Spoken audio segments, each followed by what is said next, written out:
Depuis quelques jours, Saadedine dort dehors à même le sol. Cet exilé camerounais fait partie de centaines de demandeurs d'asile et de réfugiés rassemblés devant les locaux du Haut Commissariat aux réfugiés de Zarzis, dans le sud de la Tunisie. Pour la plupart contraints par l'institution de quitter leur logement, ils n'ont désormais nulle part où aller. On a reçu l'ordre de quitter les dortoirs par le Haut Commissariat des Nations Unies pour les réfugiés. Personnellement, j'ai refusé les 250 dinars parce qu'on ne peut rien faire avec cet argent.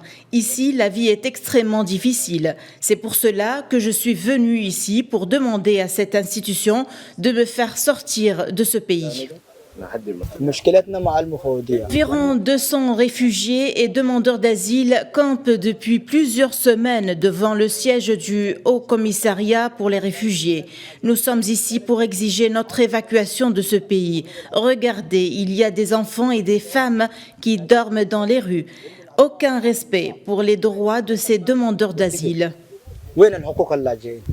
L'institution onusienne a confirmé avoir pris la décision à cause d'une forte diminution de son budget annuel qui l'a obligé à restreindre l'assistance financière et matérielle fournie aux demandeurs d'asile et aux réfugiés.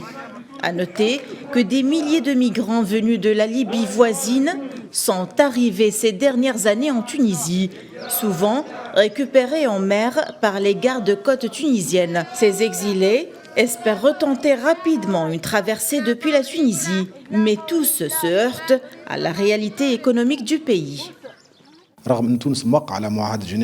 Bien que la Tunisie ait signé la Convention de Genève en 1956, elle n'a pas jusqu'à présent de cadre légal pour les demandeurs d'asile. Ce qui fait, l'institution onusienne est demandée d'aider ces réfugiés.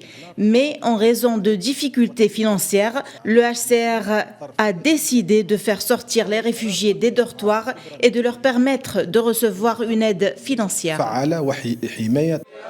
9500 réfugiés et demandeurs d'asile sont actuellement en Tunisie. Ce pays, en grande souffrance économique, peine à répondre aux attentes sociales de ces réfugiés en absence d'un cadre législatif garantissant leur protection.